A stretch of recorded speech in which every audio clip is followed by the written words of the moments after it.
Welcome to the Hard Skills Show, where we discuss how to develop the most challenging soft skills required to navigate today's leadership complexities and tomorrow's unknowns. I'm your host, Dr. Mira Brancu. All right, tell me the truth. Do you only give performance feedback once a year as a feedback crap sandwich, or even avoid it altogether? Many of us have a love-hate relationships with performance discussions. If you're not a supervisor, it doesn't matter. Feedback giving and receiving is critical to your organizational success.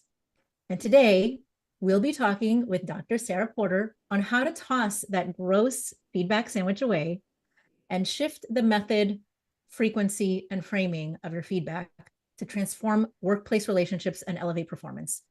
It's a perfect focus for our season 6, which is all about positive politics, right? Proactive politics. So also, if you stick around to the end, I'll also share 2 new special free resources. Yeah, I said free, around feedback giving and receiving. One is the feedback readiness checklist, and the other is 4 models of giving feedback. Both are from my Millennials workbook for navigating workplace politics. I will share that at the end, but right now, I really want to introduce to you our guest, Dr. Sarah Porter, because she is an expert in this. She's a business consulting psychologist, a college professor, and therapist who's on a mission to make our workplaces happier, healthier, and in turn, higher performing. She is currently at work on her first book, The Musts of Trust. You gotta trademark that one. The Musts of Trust. All about how our behaviors can foster or fracture trust with our colleagues. Dr. Porter is a Stanford alum. She has a PhD from UC Santa Barbara and received the ACPA Early Career Achievement Award. Welcome, and great to have you on the show, Sarah. Thank you so much for having me, Mira. It's a pleasure to be here today. Yeah, absolutely. Okay, so I started off with talking about the feedback crap sandwich and how people avoid it and all of that stuff. Why is it so hard? Why are people avoiding it? Why are people sort of shying away? Or why do we have like this love-hate relationship with it? I think it all boils down to the fact that we humans are social creatures who crave connection.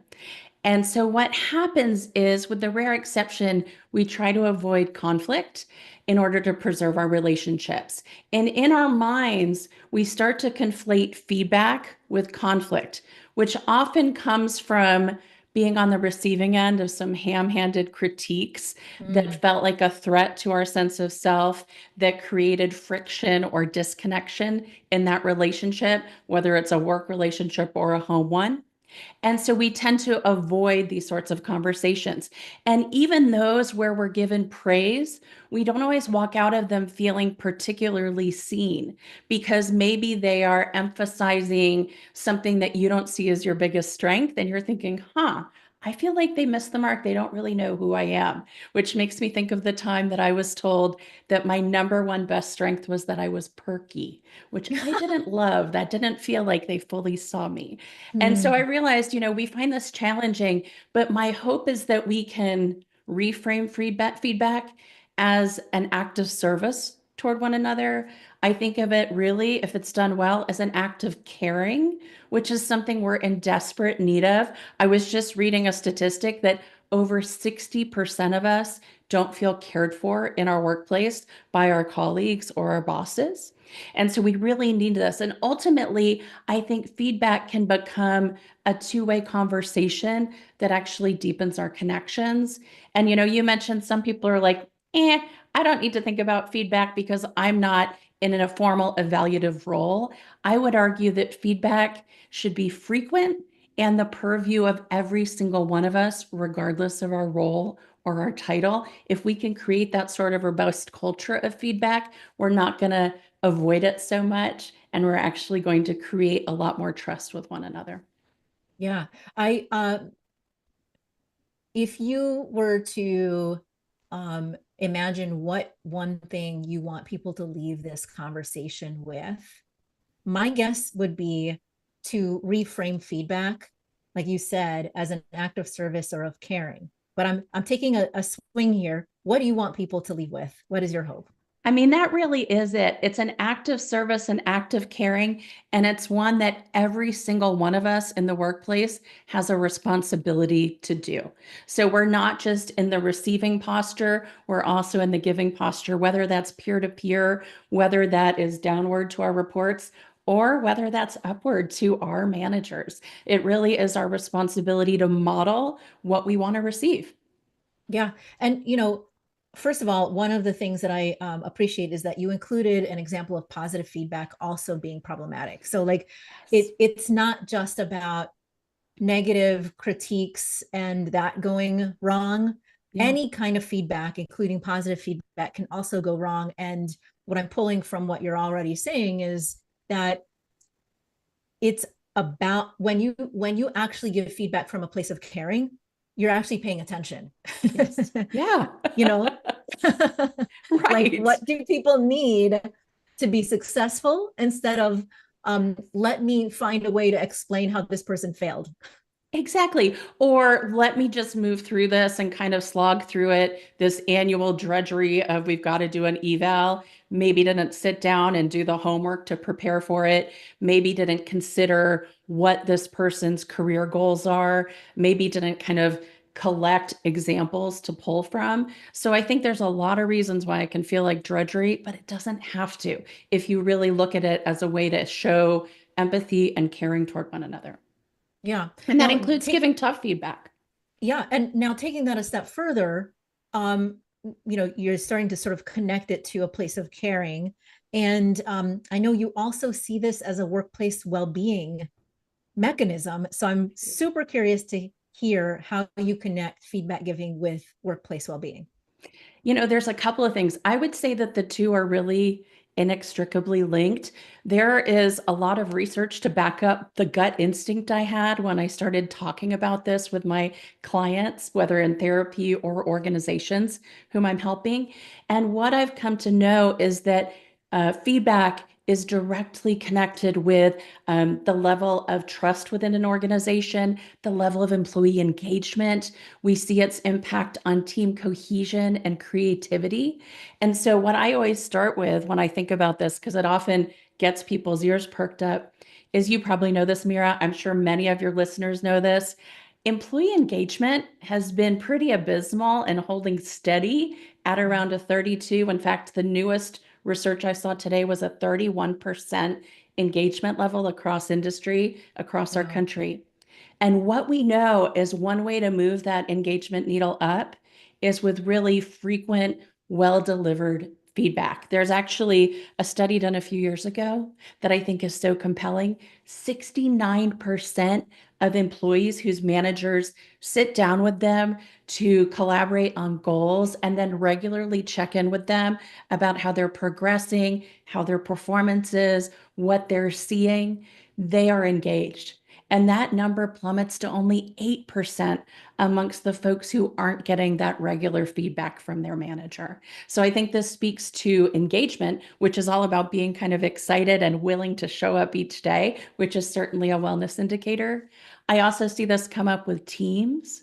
We know that when teams are able to give one another feedback peer to peer, they are much closer when we measure closeness or cohesion.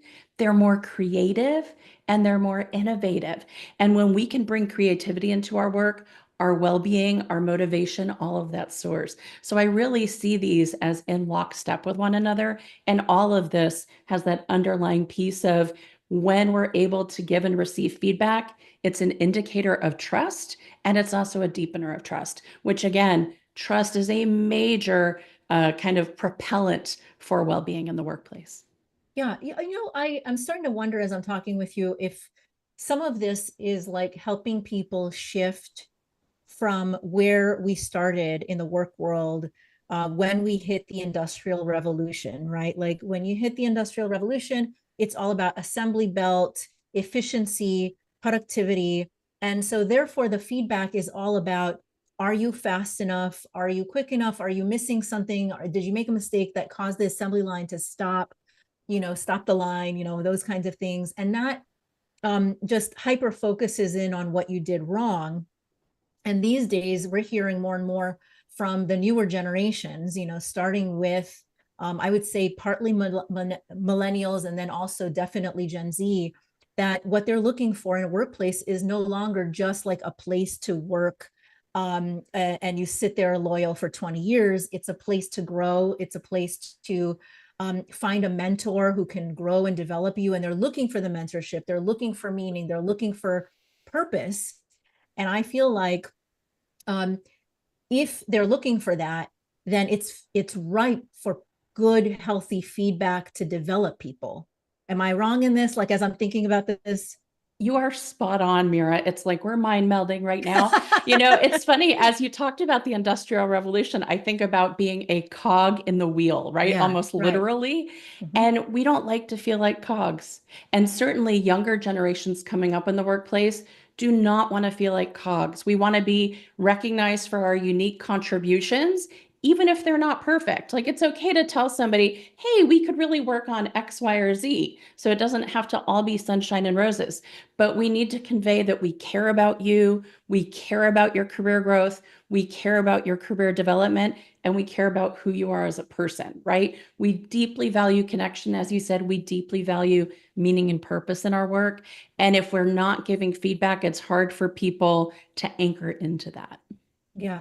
I also wonder, you mentioned something that sort of perked another idea, which is um, meeting together with your manager, talking about goals, and then meeting on a regular basis to review those goals. And I feel like sometimes managers and leaders separate an individual's personal professional goals from the organizational goals, and therefore there isn't that sort of like direct connection, like what you want could also meet our needs. Let's find a way to support each other in meeting organizational goals as well as your professional goals.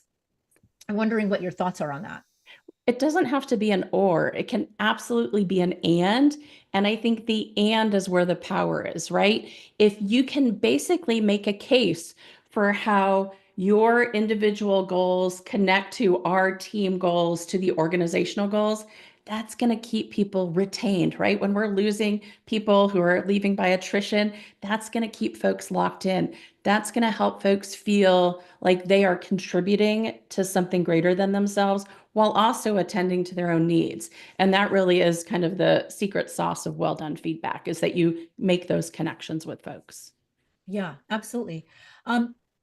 We're reaching an ad break, and I'm starting to think that after the ad break, what I'd love to hear is like, there are lots of managers and leaders who have read a million feedback books. They want to do well. They're trying their best to attempt to provide feedback, but things still sort of go awry, or it still feels clunky. So there's clearly like some kind of gap, something missing. And I would love, when we get back from the ad break, to hear more about what are the most common challenges or mistakes or pitfalls that you see when people try to do the right sort of feedback giving and receiving, but something goes awry. I'd love to hear like any client experiences or things that you've seen as common. You are listening to the Hard Skills with me, Dr. Mira Broncu, and our guest today, Dr. Sarah Porter, author of the upcoming The Must of Trust. We air on Tuesdays at 5 p.m. Eastern. At this time, if you're listening right now, you can find us live streaming on LinkedIn, YouTube, and several other locations at talkradio.nyc. And we'll be right back with our guest in just a moment. Are you a conscious co-creator? Are you on a quest to raise your vibration and your consciousness? I'm Sam Leibowitz, your conscious consultant, and on my show, The Conscious Consultant Hour, Awakening Humanity, we will touch upon all these topics and more. Listen live at our new time on Thursdays at 12 noon Eastern Time. That's The Conscious Consultant Hour, Awakening Humanity, Thursdays 12 noon on talkradio.nyc.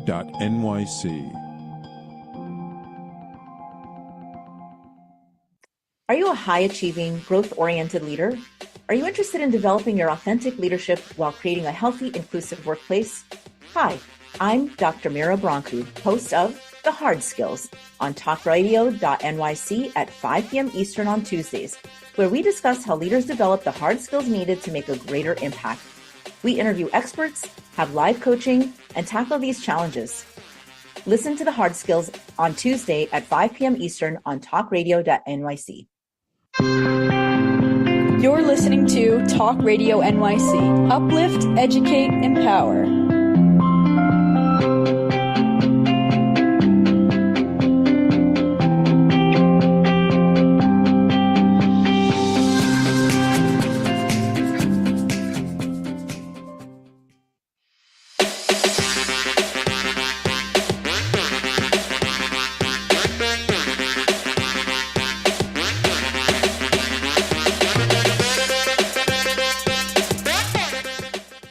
Welcome back to The Hard Skills with me, Dr. Mira Broncu, and our guest today, Dr. Sarah Porter, talking to us about feedback giving and receiving. So we were talking about why people find it so hard to give feedback and what the importance of it is. So let's talk about like the pitfalls. I've read all the books. I'm trying it out. It still feels clunky. Why? So, I think that we assume we'll just intuitively know how to do this well, but it is a skill set that is learnable. And I think one of the first spots where people's feedback runs amok is we tend to focus on the past and why versus the future and what. And so let me unpack that a little bit. But really, what we know is that we often get bogged down in kind of excavating and analyzing someone's missteps, like what contributed to that? Why did that happen? In an attempt to protect them from doing it again.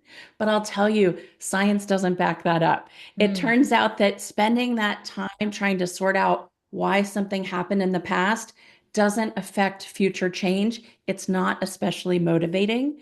And so one of the things we can do to really correct for that and give feedback that's effective with finesse is to actually focus on the impact, right? So on the what happened and the impact it had, and then tie it into something that you actually referenced earlier, how this aligns with the recipient's goals, like their future career ambitions, vision, or goals.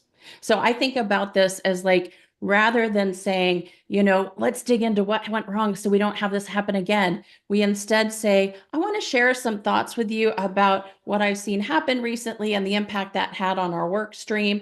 And I want us both to be thinking about how maybe addressing this will help set you up for that promotion I know you're really wanting, or set you up to hit that ambitious sales target that you're itching to reach. We know that when you frame it towards someone's career future, that's when you have the biggest impact. That's when people's performance is boosted the most and they feel seen and valued. So it's a win interpersonally and it's a win in terms of productivity. That's beautiful. I might also add that it doesn't have to be like if the person isn't aiming for some career growth, right? Some people just want to be like better at what they're doing now and not necessarily aim. And you can still do that. You can say, I know that the most important thing to you is to deliver, a perfect product that you're really proud of. And I can also see that when that perfectionism takes over too much, you miss deadlines, and then all of a sudden that delivery, even if it's perfect, it's going to not be well received because it hasn't come at the right time. So how can we sort of meet your needs of like creating the perfect product but not taking over so much time that people are disappointed or angry in a different way, right? I love that. Exactly. It's like, I know how much you value putting out the best possible product imaginable. And I know that sometimes with that, that leads to delays. And unfortunately, delays can undermine people's desire to collaborate with you, or they can undermine trust because they're not sure you'll deliver when you say you will. And I want you to feel good about putting out that best product. Let's figure out how to do that within the parameters of our system. I think that's a great example. Yeah. I often call that the shadow side of your strength. Like first start, Yes. it's way better than the feedback sandwich, right? Feedback sandwich is like 2 or 3 things that don't make sense together. Yes.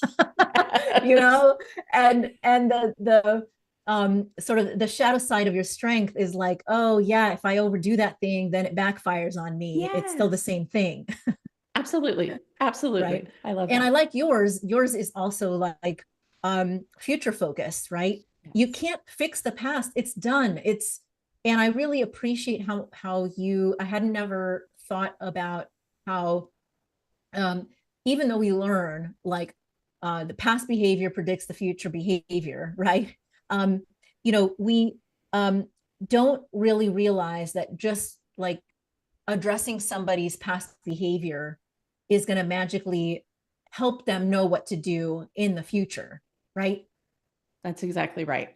Exactly. So, sure, we can look at past behavior, but the key is to figure out how, like, basically make the case for why we want to change it rather than figuring out what was the specific context. That's not that useful. We're not the best at doing that as humans anyway. We're not that accurate, and it's not motivating. And so, to me, knowing that feedback is meant to inspire and motivate change or amplification of your strengths, we don't need to go digging into something that went awry that we neither of us may be able to really get to the bottom of. It's just not Yeah. time well spent. Now, speaking of not digging into the past, you are a therapist. I Sometimes we dig know. into the past as therapists just to understand What? why we're why we're here. How did this happen? Why do we have these mindsets? What perspective or lens are we bringing to it? Um, and I am still curious, even though you're not a big proponent of digging into the past in order to help, provide helpful feedback. Is there anything that you have learned through your therapy work that does apply very well to feedback within work settings? For sure.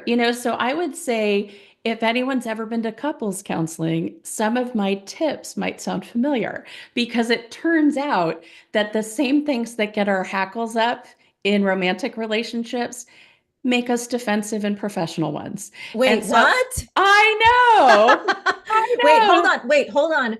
I'm still the same person at home and I bring that person into work? Can you believe it? We like to believe we can somehow like bifurcate, split the two, right? But really, work relationships are relationships first and foremost. The setting is secondary, which is why people like you and me, we do this work as trained counseling or clinical psychologists. We can crosswalk so much of what we know from the therapy world into the workplace because these are just relationships. And That's so right. I do teach people a couple of almost like linguistic hacks, more or less, Mm, to help grease the wheels for a good conversation. The very obvious one is when you sit down with someone, the best way to really shut down the conversation from the jump is to start with that you. And so don't do that. Instead, lead with an I. You weren't prepared for the meeting. That's going to get people really defensive. Whereas if you say, I was feeling increasingly nervous during that meeting when you kept looking to me to answer the questions of the customer.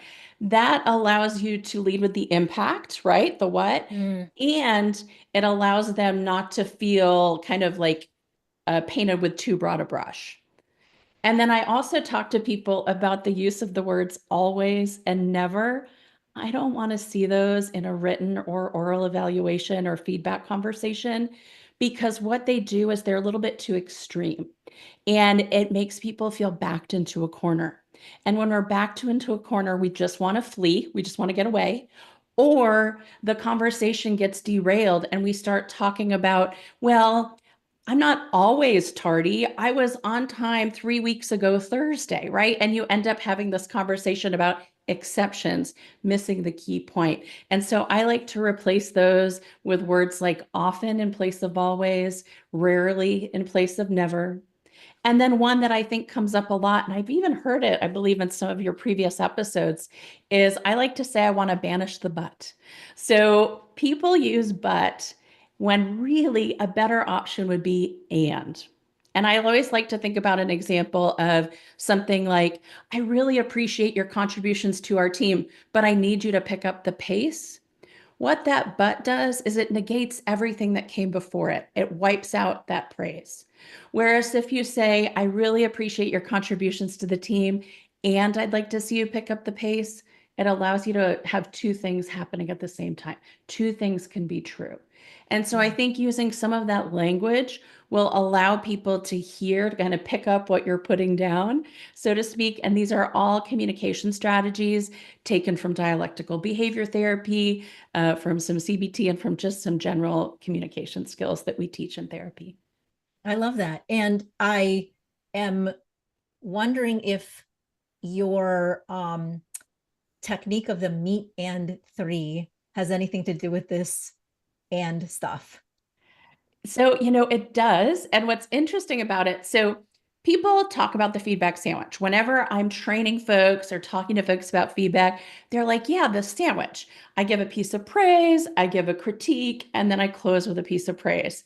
And I blanch. And the reason I blanch is because one, it's ubiquitous, everybody does it, but it can feel really clunky and disingenuous. And I felt so validated when I looked at people even nerdier than I am, researchers who look at the sequencing of feedback, and they found that critique, or excuse me, praise, critique, praise is the least effective order in which to deliver feedback. And in fact, I kind of extended that food metaphor, and based on the research by those sequencing folks and what I know from learning science and what I know from psychological science, we actually want to, of course, do the things to build the alliance first, but then actually start with your critique and follow it with your three pieces of praise. So that's why I call it the meet and the three. So that's actually the most effective order based on pretty recent research. If you do all critique or all praise, it helps performance, but it doesn't help the relationship. But if you start with the critique and follow with the praise, that does wonders for both performance and connection. Tell me, cool. I would love to hear an example or two of this. What does it sound like? Yes. So what this sounds like is, of course, you do your kind of alliance building. So you might say, I'd love to sit down and talk to you. I know that you're really motivated to deepen your knowledge in this area. And so I wanted to share some insights I have and get your thoughts about how we can position you to make those goals a reality, right? And so you might say something like, I noticed that you missed a couple of key details, and that attention to detail can get in the way of putting out a quality product. That being said, I know you're incredibly passionate, and if we can bring that passion, if we can bring that ability to relate and connect with other people, and maybe even if we can bring the research skills I know you have to bear, I think we can get there. That's a meet and three right there. I love it. Yeah. Love it. And what's cool about it, I'll say, Mira, is that the three helps counterbalance our human bias for negativity. We hold on to critique and we forget praise. So you really want to overload with praise over critique. Yeah. I mean, I was listening to you, like pretending I was the person receiving. And I was like, it starts with a little bit deflation, but then I was like, oh, I feel built up now. Like it really did work on me. And I mean, I'm not your employee, but like I can totally feel it. I could experience it. And it's an act of care, right? It feels like an act of service and an act of caring. Absolutely. Absolutely. So we're reaching another ad break, and I am curious, let's say when we come back from the ad break, I want to hear more about your thoughts on managing defensiveness and emotions in the feedback giving and receiving experience. Even if you do it well, sometimes you experience that, and that might cause you to try to avoid giving feedback next time. So I would love your thoughts on that from therapy experience, leadership, coaching, consulting experience as well. You are listening to The Hard Skills with me, Dr. Mira Brancu, and our guest today, Dr. Sarah Porter, talking about feedback giving and receiving. And we will be right back in just a moment. Hey everybody, it's Tommy D, the nonprofit sector connector, coming at you from my attic. Each week here on talkradio.nyc, I host a program, Philanthropy in Focus. Nonprofits impact us each and every day, and it's my focus to help them amplify their message and tell their story. Listen each week at 10 a.m. Eastern Standard Time until 11 a.m. Eastern Standard Time, right here on talkradio.nyc. Hi, I'm Linda Marcanico. The A Train to Sedona is a memoir about my journey to love and compassion. It's also the name of my new broadcast on Wednesdays at 12 noon. When we are spiritual, we embrace possibilities and ideas, which strengthen our mind, body, spirit, health, and wisdom. On the A Train to Sedona broadcast, I plan to interview guests who embrace these expansive practices. Join us on Wednesdays at 12 noon on Talk Radio New York City. You're listening to Talk Radio NYC at www.talkradio.nyc. Now broadcasting 24 hours a day.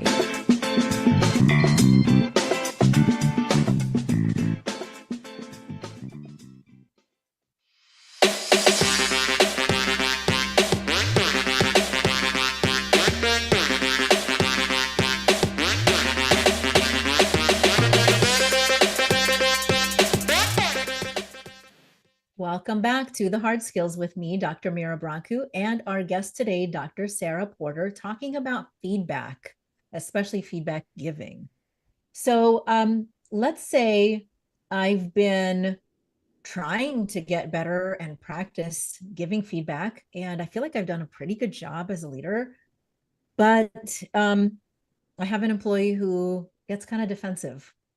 Maybe they get emotional about it. Maybe they deflect, often that will make me want to give them feedback less often. Right? It's a two-way street. Is there anything that I should be doing or could be doing differently or better to try to manage the defensiveness, whether it's in that person or maybe in my reaction to it? Yeah. I think a lot of this boils down to that alliance building, which again is something we consider a lot in therapy, but has its applications in the workplace. So some of it is how you enter into the conversation. Leanne Renninger, she's a social psychologist. You may be familiar with her work. She talks about the micro yes. We as humans don't respond very well to surprise feedback.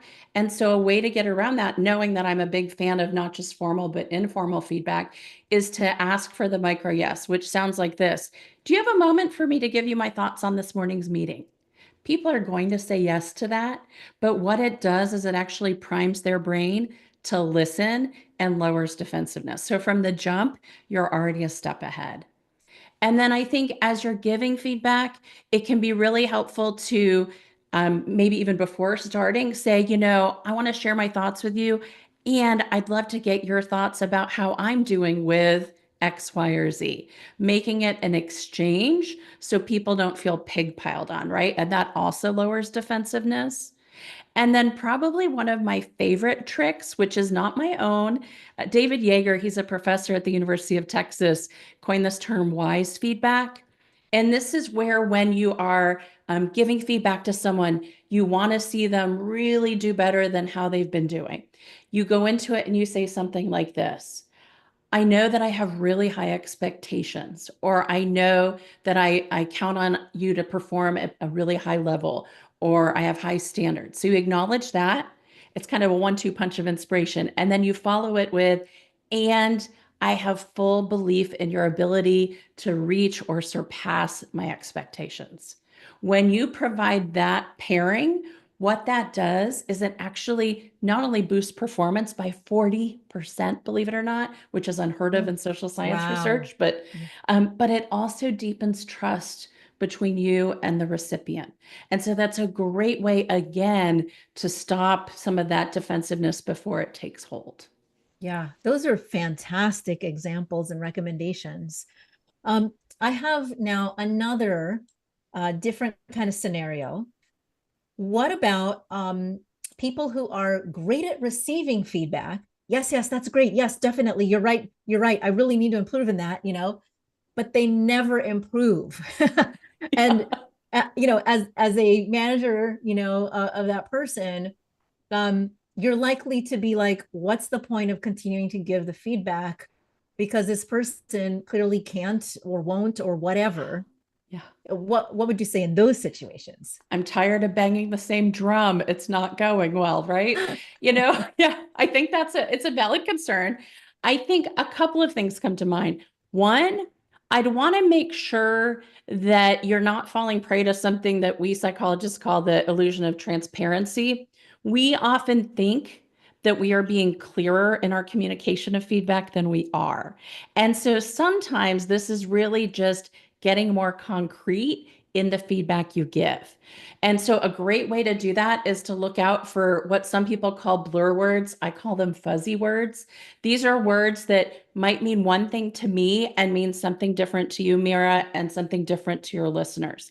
And I go in saying, I've just told them that they have poor communication skills, but I think I'm clear and they're taking away something very different. Like, oh, she's saying I'm not a good writer. And I'm thinking they're not great at the extemporaneous speaking, right? And so my antidote or workaround for that is whenever you're providing an adjective, whether it's in writing or in speaking and feedback, back it up with an example. So rather than saying something like, I so appreciate how proactive you are, don't stop there. Proactive, that's an adjective. Okay, let me back it up. And so you might say something like, I really appreciate how proactive you were on this new software implementation. You saw an issue, you raised the red flag, reached out to the vendor, and resolved it before launch. That way, you're both really clear on what you're talking about. And that may solve some of it. It doesn't solve all of it. So sometimes people are good at listening, well, hearing, but not listening might be the better way to say it. And one of the ways we miss that is if we don't build in some pauses to do what I call kind of understanding checks in the conversation. Sometimes we're nervous to give feedback, so we just want to get it over with. And one of the most common things that we as givers of feedback say is, does that make sense? And what is someone going to say to that? No, they're going to say, because they just want to exit stage right. They're like, yup, I got it. I'm going to go. Instead, ask an open-ended question, one that you can't answer with yes or no. Ask something like, what's your take on that? Or what's your reaction to this one? Or a great one for helping kind of figure out where some of the barriers to their change might be. What might I be missing in this idea that I've come across or in this piece of feedback? And so when you do that, you can kind of suss out any miscommunication or roadblocks that you weren't aware of and correct them in the moment. And then you can even do something at the end of your conversation. I call it a temperature check, but it really is something we borrow from, I teach as well, from education, which is an exit ticket question. This is a way to kind of assess at the end the emotional read of the room. And so you can say something like, before we wrap today, I want to see what felt especially good or not so good for you to hear. I think that's a great way to kind of take the pulse, how they're feeling relationally, how much they've actually taken in what you've said. And if we want to back that up with a little bit more of an overall content check, you can also ask something like, what are your three biggest takeaways from our conversation to make sure that the key messages you wanted them to hear, they actually heard those. Those are what will be top of mind for them to work on. Because sometimes people don't work on it because they don't realize that's the number 1 and 2 thing to work on. They're focusing on 5 and 6 and don't realize that they need to make this a priority. Those are a few thoughts. I'm sure there's other things. If we keep talking, I'll think of more. Yeah, I think these are fantastic. Another one that I'm thinking about is if you hoard all of your feedback for one meeting, and then you spill it all out. Here's the 10 things I've been thinking about that we should talk about. What do you think they're going to walk away from? They're going to walk away only like, oh my God, I'm doing a terrible job. But they probably didn't retain the large majority of what you actually said. Absolutely. They saw the forest, not the trees, and they're like, I don't even know. I'm just going to walk away from this forest. It's too big and scary. There's actually research out there that tells us that the maximum number of pieces of feedback you should give in any given conversation is no more than 4. If you go past 4, we kind of go blank. We get overwhelmed and we have trouble taking it in and doing something with it. Yeah, so you never want to give more than 4, right? And really, this is a case for why I think very regular feedback is more important. And it's actually what people want. There have been studies done, and you mentioned our younger millennials and our Gen Z folks. They really want feedback on a weekly cadence, on a weekly basis. And so if you're giving feedback with that sort of rhythm, it's more likely to penetrate, and it's more likely to keep it top of mind so someone can really make some headway on fixing it, improving it, smoothing it out. Yeah. Now, speaking of which, there are there is at least one other person in that room, and they have a responsibility to receive the feedback in the best way possible to make use of that feedback, right? So, you know, we've been talking a lot about the feedback giver, but the feedback receiver, they have some responsibilities too. There's the responsibility that you mentioned around, blurry or fuzzy words. I, as a receiver, can say, can you say more about that? Can you provide me with some details? That helps prompt you to provide me with feedback that, oh, I'm not being all that clear.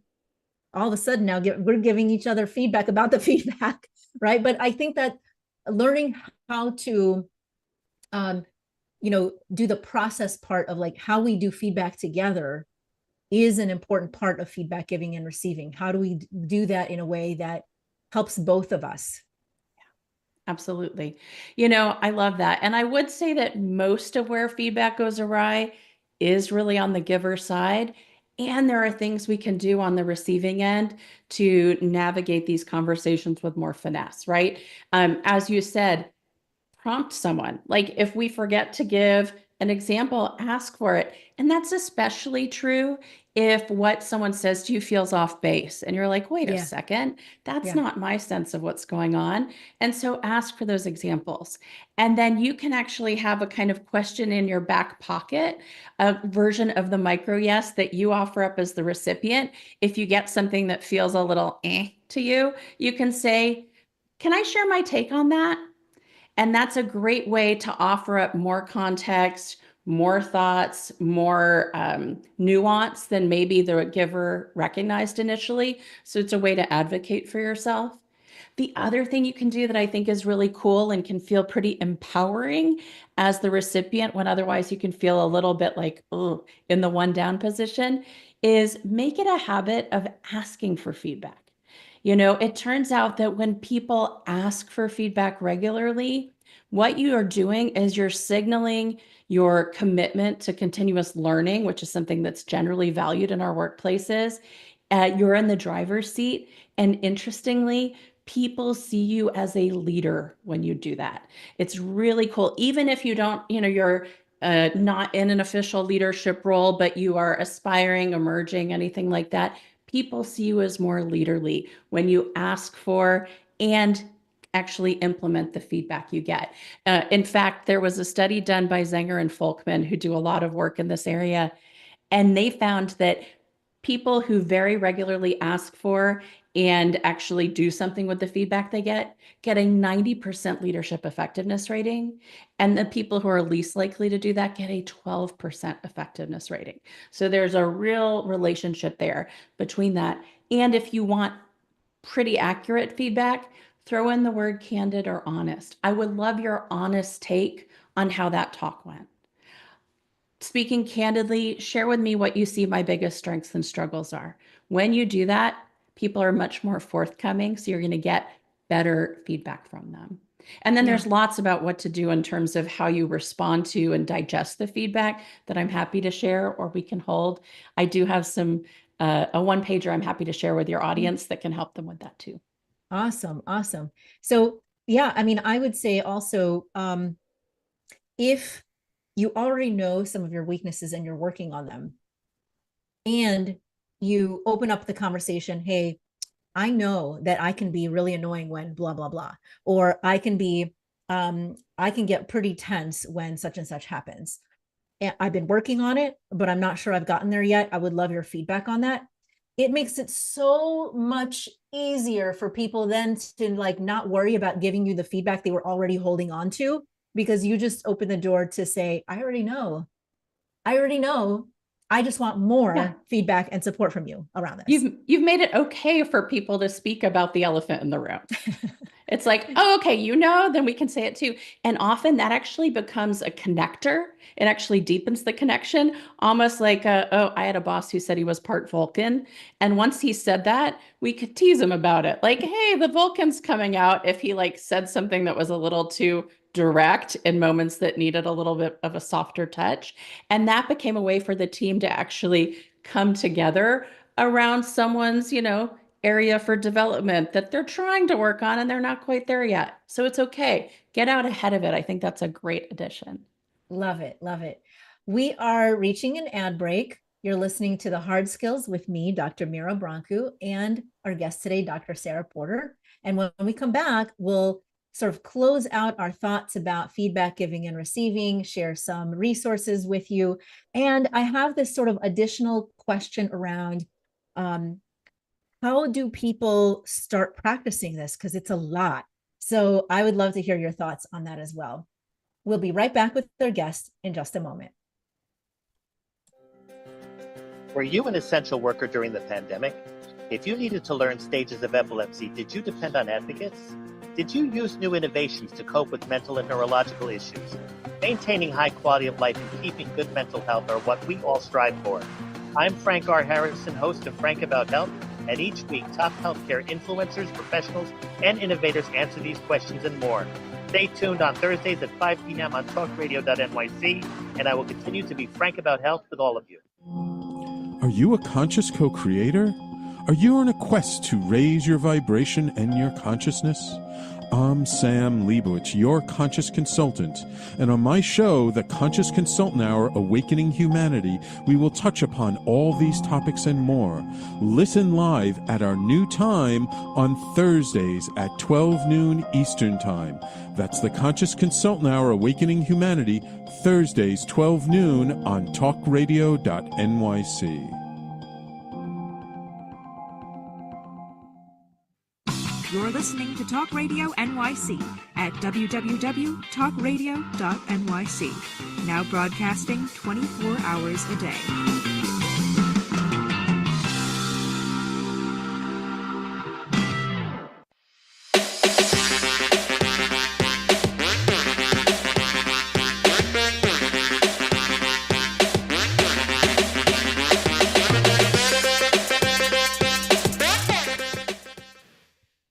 Welcome back to The Hard Skills with me, Dr. Mira Brancu, and our guest today, Dr. Sarah Porter. And we are talking about one of my favorite topics, and definitely one of her favorite topics, feedback giving and receiving, because it happens to all of us. It's challenging, and we're always, all of us, trying to get better at it. Now, we talked about a lot of really good ways to think about it, lots of tips and tricks. And I'm thinking, as we were talking, I'm thinking, oh my gosh, if somebody is trying to get better, they might feel really overwhelmed with all of this, especially early on when it feels so mechanical, right? And so I'm wondering, what are your thoughts about how people can get started as a feedback giver? And then we can sort of move on to also like receiving feedback as well. Yeah. So I would think it's always good to kind of make a small commitment to experimenting with something new to really help it kind of get into you, right? Really help you connect with it. And so to me, I think one of the first steps as a giver is probably to practice the meet and three, the opening with a critique and following with praise. And it's okay to actually do this with your peers, kind of lower risk people with whom you have a lot of social capital and psychological safety already built up, and just say, hey, I want to practice this. Can we try this out with each other? And it's okay to script it out initially, just to get used to the kind of pacing and feel of having this sort of conversation. And so I think that's great. Literally write down what's a critique that I want to give, and then what are at least 2, but ideally 3 pieces of praise I could share with them, and then practice with each other. I would say try to do that at least like once a quarter, if not more often, depending on how often you actually are giving feedback in the workplace. And so I think that's a great first step as a giver. I think the next piece with that would be working on your intro to the conversation, whether it's opening with that wise feedback, whether it's saying something like, feedback's really helped me throughout my career, so I'd love to pay it forward to you. Figure out what feels like your voice to open a conversation like this. And something that's totally okay to say is, I don't know about you, but I get nervous in these conversations. That can really normalize it. So add to your meet and three a little opener that feels like you. Great place to start as the giver. I love that. Recently I had a team leader, an executive who reached out to me after we finished an entire team development engagement. And his team was doing fantastic. But he was saying, one thing that I'm concerned about is we don't rumble enough. We don't get into like things that we're avoiding, like that feel like a conflict enough. And I worry that this is going to get to be a problem for us. What do you recommend? Like, how do we practice that? Which I just absolutely adore that question, right? Like, I love that he was thinking that way. Most leaders do not ask, can I increase the level of tension and conflict? But he knows that in order for a team to be high performing, you need to be open and honest and put ideas on the table and explore those ideas without defensiveness, all of that stuff, because we went through all of that, right? So one of the little tiny examples I gave him, which is something that like we practiced earlier on, but they never went back to, is to practice even like once every other week or once a month, even every week is if they could actually squeeze it in. Conversations and commitments around, like what I appreciate about you is one thing I'd like you to do differently about how we work together is, and the word differently must be seen as neutral, right? Like one thing I want you to do differently does not mean bad. It doesn't mean anything. It just means different, right? And so you're getting one thing that you appreciate and one thing that you can do differently every single time. And you just go around the room doing that. And if you make it like okay, this is our, feedback giving and receiving, or appreciation and, do differently day or whatever, then you're basically embedding a habit that will eventually just get like so old school boring that it's not a big deal anymore. Like you could do it like in your sleep, off times in your sleep, right? Yeah. Absolutely. I like that because you're norming that we're not all perfect. Nobody is expected to be perfect. And one of the kind of commitments we make as coworkers is that we help each other get better and that's a two-way thing. We acknowledge each other's strengths and we recognize how we could do things differently. I like that because you're normalizing imperfection. You're normalizing more of a growth mindset. And all of that's going to serve you really well for creating that robust culture of feedback. I would say the caveat to that is I'd actually flip the order of that exercise and start with the one thing I would consider doing differently. That's your meat. Because what's interesting is the reason why they believe that starting with praise doesn't work so well is we've been so trained to expect a critique right after that we don't hear the praise. We're already like primed for the other shoe to drop. Yes. The other thing that can happen, especially with like a critique praise, is you can fall prey to like primacy and recency effects. People will just remember the praise and forget the critique. So that's why I'd say, let's try this differently. And here's something I really appreciate. And making that a little ritual in the team, that goes a long way for making this kind of informal culture of feedback a way lighter lift for the whole crew. And I think it becomes kind of contagious, for lack of a better word. You find yourself starting to do that outside of there, right after a meeting, over lunch, when y'all hit a milestone. It just becomes part and parcel of how your team operates. Beautiful. Beautiful. All right, Sarah, we could talk forever, but we don't have the time. So how can people learn more about you, reach out to you, and get more information if they're curious? So you can actually find me on my website, which is drsarahporter.com. I am on Instagram, not posting there super often, but you can find me there at Dr. Sarah Porter. And then a great way to connect with me is on LinkedIn at Sarah Porter PhD. I post very regularly on LinkedIn. You can tell I'm a real consumer of the research. And so I share the latest studies. I share kind of cool tips, and everything I do is very practical. So it's not just dense nerdiness. It's actually how can we roll this out in our workplaces in a very easy to implement way. And so reach out to me if you want me to kind of talk workplace well-being, if you would love to have me come in to do a keynote or workshops for your leaders or your entire organization.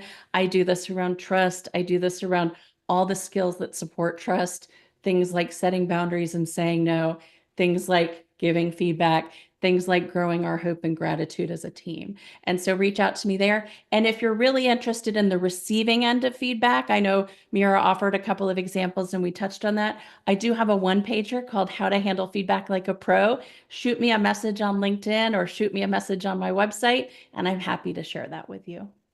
Excellent, excellent. Thank you. And I did promise you the other free stuff on my website. So all you have to do is go to gotowerscope.com, click on resources, other free stuff. And over there, the first two right now, later on, it might not be the first two because I keep adding to this page. You'll see the 4 models of giving feedback. Forget the once a year feedback sandwich. Here's 4 other ways. Some of those ways Sarah mentioned, there are a few others. And feedback readiness. How do you know if somebody's ready for you to give feedback or if a situation is ready for your feedback? You can download those by just signing up. And audience, what did you take away from what Sarah shared with us? Try to pick one thing, just one thing, she said, and implement it, play around with it, explore it, learn from it, practice it, and then share with her on LinkedIn or with me at Mira Brancu or at talkradio.nyc. And we'll love to cheer you on. We'd love to hear what you tried. Talkradio.nyc is also on Facebook, Instagram, Twitter, Twitch, Apple, Spotify, Amazon, podcasts, all over the place. Please help us reach our visibility, reach, and impact by leaving a review. Thank you to talkradio.nyc for hosting, and thank you for joining us, Dr. Sarah Porter. Thank you, Mira. It's been a pleasure. Absolutely. Have a great rest of your day wherever you're tuning in from, everybody. Bye.